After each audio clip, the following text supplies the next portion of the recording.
I feel like I need to do a big introduction because every time that she is introduced at the game, and she's waving me off, but I'm not going to do it. Welcome to the Block Party. My name is Seth Kushner, retired Air Force. You know her. I mean, probably one of the most famous non-players for the Tampa Bay Lightning, Sonya Bryson-Kirksey. Welcome to the Block Party. Thank you, Seth. Thank you for inviting me. Okay, I got to right off the bat. I know this just happened. Rob Gronkowski, Gronk, you were hanging out with him. It looks like you guys are best friends. Take me through the experience. I know that he was at a game. How did you find him, and how much time did you spend with him? Well, it kind of goes back a long time. So I've loved Gronkowski for a long time. My team used to be the Jets. And even though I love the Jets, I still love Gronkowski. There was something about him that's such a fun guy, kind of, around him. So when I got here to Tampa Bay, and I started following the Bucks, I was trying to stick it out, as a fan and everything. And then when he and Brady got here last season, I was overjoyed. You can ask my husband. I have 87 everything. I was like, yes, yes. So a friend of mine, the gentleman that we'll talk about a little later dealing with the T-shirts, he found out that that I love Rob Gronkowski and kind of put it together with someone else in the community to get together so that I could meet him. Wow. So, okay. So I saw that it was in a box. So what happened? Did he come? He seems like a guy that wouldn't let you down. Like he looks as amazing as he does on TV and everything else. Just a fun guy with great energy. Absolutely. So as you know, when I sing, after I sing, I'm kind of like the ambassador in-house. So I go all over the arena, talking to people, taking photos with people and everything. So one of the PR people at the arena, and I didn't know anything about this ahead of time. So he said, I have a couple of visits that I need you to do for the boxes. And I was like, okay, cool. So suites are my favorite because you get to, it's like close and comfortable and everything. So he came and got us on 5th floor, brought us down. We opened up the door and my husband was behind me and he kind of sucked in air. And I said, what? And I looked up and I saw this big, huge man across the way. And I'm like, it's Grant! Did he know? So they told him like that you were a huge fan and everything? Yeah, well, I told him myself. Okay. I told him, dude, I've been following, I fell in love with him when he did those Tide Pod commercials too. I thought that was just so funny, hilarious. I'm kind of goofy too. So, I just felt like we would be good friends, Of course. Of course. So it was a great experience and it looks like you guys hung out for a few minutes and he was cool. Yeah, he was very awesome. He signed the back of my jersey, the front of my husband's jersey. And, we did the preliminary shaking of hands and everything, but I just told him how much I, enjoyed watching him play and that I hopefully I get out to a game this season to see them. Sonya, so I feel like, I don't know how long this has been going on, but this is kind of a bigger role. So I didn't know that you were doing ambassador type stuff with the Lightning. That's a bigger role. How long has that been going on for you? And that's got to be amazing that they wanted to add. Has that been a long time?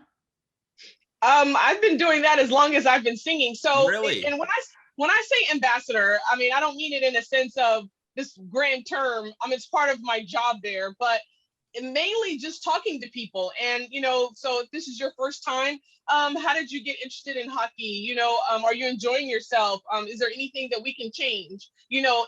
Things like that. I try to get all that good information. So when the people in those departments, when they're asking me those questions, I can say, hey, these fans said this, and these people weren't really having a good time because of this, that, and the third. So I try to get good information for the Lightning to get better, Nobody asked you where their seats are, like where section 219 is or anything, because I gotta tell you, like, I've been to AMALIE a million times and I still can't figure out my way around that place. Listen, I still get lost. There's some elevators that you get on that don't go to every floor. So I'm not the one to ask how to get your seat. Nope. See, okay, yeah. There's a lot of people that know their way around AMALIE Arena. I follow those people around. All right, so tell me about it's called the Sunny Reading Project, right? And I just looked it up and I actually listened to an episode. They're on Spotify. They're all over the place. Tell me about how you got involved with this. Well, during the pandemic, of course, there's lots of time and not so much to do. So my sister and I, she has a toddler. And I have a toddler granddaughter. And I shouldn't say toddler. They're both 5. So but they love stories. So my nephew loves to hear me read. You know, he always has. And so does my granddaughter. So my brother-in-law was trying to figure out a way that we could all get onto a video that they both could hear me read at the same time. So we did that on Facebook Messenger.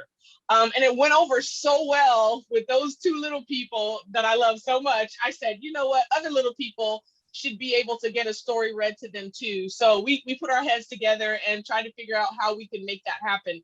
And the best thing we came up with is me recording stories online. Then that way they're at the touch of any parent. If you're in a car and you can access Spotify, boom, there's a story that they can listen to a story on the way someplace. Or at home when you just need that 5 minutes or 10 minutes to get away, pop the stories out there and we can, you know, they can listen to 2 or 3 stories, you know, while you go and do whatever, cook dinner or, you know, handle some other business in the house. So I just wanted to be that help to parents, and then also be that thing for kids, because kids love to be read to.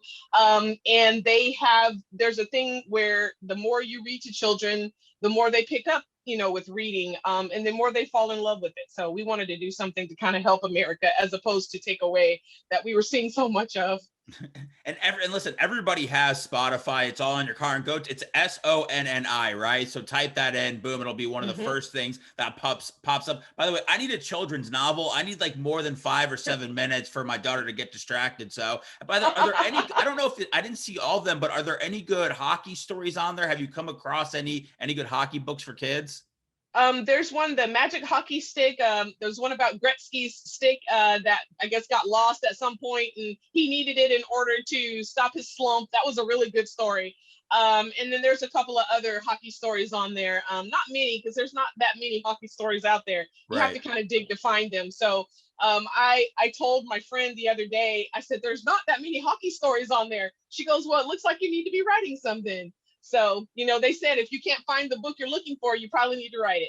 That's what I think. That's why I was like, I've tried to find some for my daughter, but I know they don't exist, and I'm too busy podcasting. So I think that you'd be the perfect one for the job. Now, I was at the Raymond James celebration for the Stanley Cup. I was working. I was up in a box, and I was down there kind of as a fan. I took a picture with Pat Maroon. I know that you were there. Obviously, you kicked it off. And then I've seen pictures. I've seen videos on YouTube.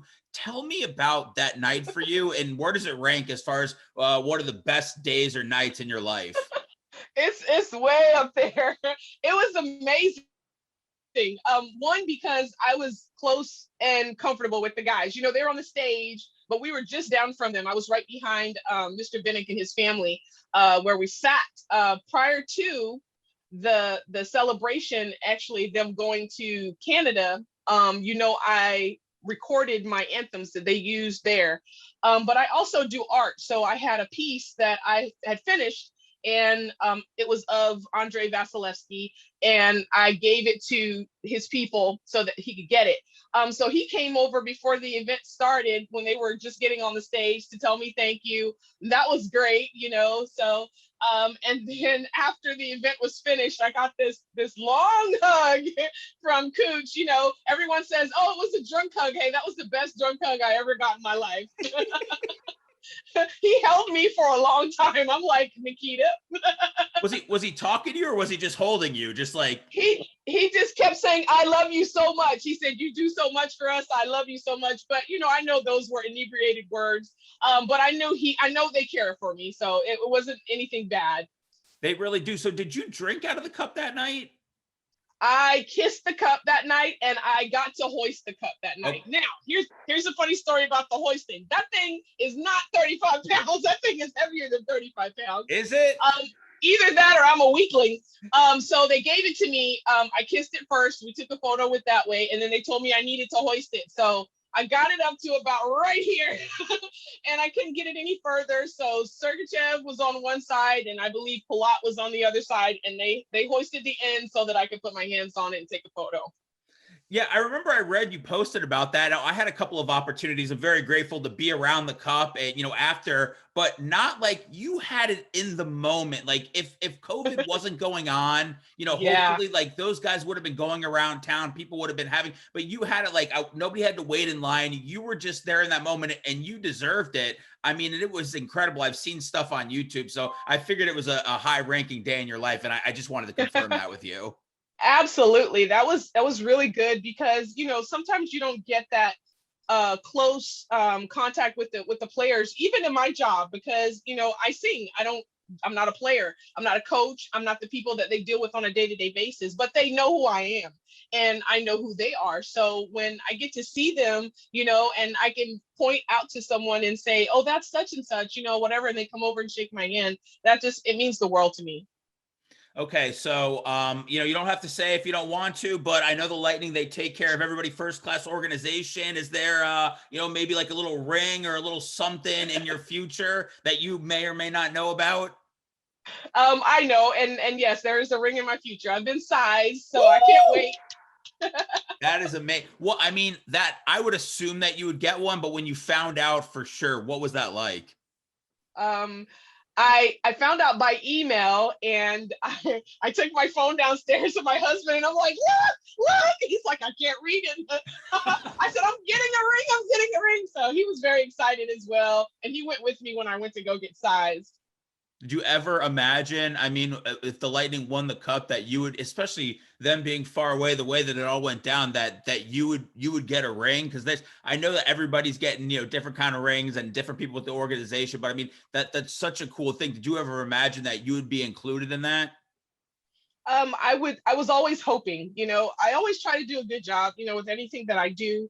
But I was always hoping. It wasn't ever a thing that was set in stone, but I was always hoping that they would help me like that, to help me feel more part of the family by giving me a ring as well. So Okay, now you got a ring on the way, and you've also got a shirt that's out right now. Benefits MS. Puck MS. I love the shirt. Tell me how that came to be. Did they come to you with the idea? Did you come to them? yes, Matt Shapiro, who owns 1771 Designs, emailed me one day, messaged me actually on Instagram, and he said, "Hey, I have an idea for a shirt that would raise money for MS if I could get your blessing." And I saw the design and I fell in love with it immediately. One, because it has, if you look at the design, it says Puck MS. It has a hockey stick underneath it. It has my military rank on the P. And then let's see what else. Oh, it has the butterfly, the MS butterfly in the middle. So it all speaks to my lips, my blue lips on the side. So it speaks to my whole journey as a MSer, as I would say. So having MS, the perfect thing is fundraisers, because those organizations that tend to, the people that have MS, whether they are helping them with utility bills or buying medication or just the research, it's so needed. And I think sometimes MS kind of gets pushed to the side a little bit. So I'm just so happy that someone wanted to take the part to do some fundraising for MS. So how can people get a hold of these shirts right now if they want to get one? They can go to 1771designs.com. And if you go to that website and you scroll down, you'll see the Puck MS shirts. He's still selling them, and he said he'll keep selling them until he has no more. Okay, and by the way, if you are thinking about DMing Sonya on Instagram, don't DM the wrong one. There's a fake Sonya Bryson out there. I saw it. It's been reported. So make sure that you're following the right one when you get can you believe that there's impersonators of you? That's crazy. But they say that, when someone impersonates you, that's supposed to be a greatest form of flattery or whatever. So, okay, whatever. I don't know. I don't want you to be me. I'm the only me that can ever be. So, sorry. So tell me, for all my lady listeners out there, and I've got a ton, or just any makeup people, what is the exact name or the shade of blue that you wear? It can't just be blue. You're not giving it away. No, it's not that. Is that I am the queen of mixing. So I use I like at least 3 different products on my lips before I walk out there. So there's 2 different lipsticks that I use, and then also makeup glitter. So makeup glitter comes very fine. It's a very fine glitter. So I use 2 different kinds of that, a blue and then a translucent. So it's a whole process to the lips. I would have to do a tutorial. Hey, listen, I'm just glad these are the kind of questions. This is what we dig into on the Block Party. We get really, really behind the scenes here. And some people, they want to know the makeup tips. They want to show up in all blue. So I know that you've really made it famous. Let's just talk about, we went over like all the accolades and everything. Let's talk about the first time that you ever did the anthem for the Lightning. How did that happen? Who made the call? Where were you? And I know that you couldn't have ever imagined it would turn to this. So what was the first time like? Absolutely not. I was active duty. And just to give a little bit of background, so on every Air Force base or every military base, the people in public affairs have a listing of people who sing. So they use those people for different events. And it just so happened that the Rays had called MacDill to ask for a singer for Military Appreciation Day. And I was it. So I went out to that, sang. There was a production, one of the guys from the production crew at AMALIE at the game, because, a lot of them work at the same, they work the same jobs, but they work them at different arenas around town. So she was trying to get my contact information. In the meantime, I did an anthem for a USO event, and in them paying me that, they invited me to a game, a Bucks game the next day at Raymond James. So I was in their suite, and in the suite happened to be John Franzone, who is the head of pregame presentation. He is amazing. My command chief that I had at the base at the time was also in the suite. And I never needed an agent, but I think he thought he was mine that night. So he told John Franzone, listen, man, you got to have her sing. Come have her sing at the Lightning games or whatever. So John said, well, okay, fine. I'll have you come and do an audition. And my naive self thought that, oh, this is going to be 4 or 5 ladies or maybe guys singing, whatever. So we're going to have a full scale audition. Yeah, I was, revved up and ready to go. So I got off early that day, went over to the arena, and he saw me, brought me up to the crow's nest where Christoph sits. And we go up there, and I noticed that there's nobody else around us. And I said, oh, it's just me? He said, yep, just you. So Christoph asked me what note I sang the anthem in. I told him I did not know because I don't read music. There's another little good to know information tip. And so he found my note, and we practiced about maybe 3 or 4 times. And then John said, can you sing on Saturday? That Saturday happened to be the 7th of December, 2013, which is Pearl Harbor Day. Okay. So were they looking just for somebody to do it for a night, or they were looking for somebody to do it for every single home game? I don't think they were looking for anybody. I think that just because he heard me sing and he maybe recognized that it was something that could be good, and they tried it. And when they realized that it got a good turn, that people were really excited about having me sing there, then they kept it going. So the only thing at the beginning was that I did not sing "Oh Canada." Mr. Vinnick was really against that because he felt like the energy was in the United States anthem, and he didn't want to separate that at all. But now I can do both. So, but it just so happens we're not playing any Canadian teams right now. You did do it for the Raptors though this year, didn't you? I did. How was that? It was fun. It's not the same crew, but it was fun. It was fun. I enjoyed doing that because when you're doing it for a team that's from Canada, it's a little difference in how the anthem goes.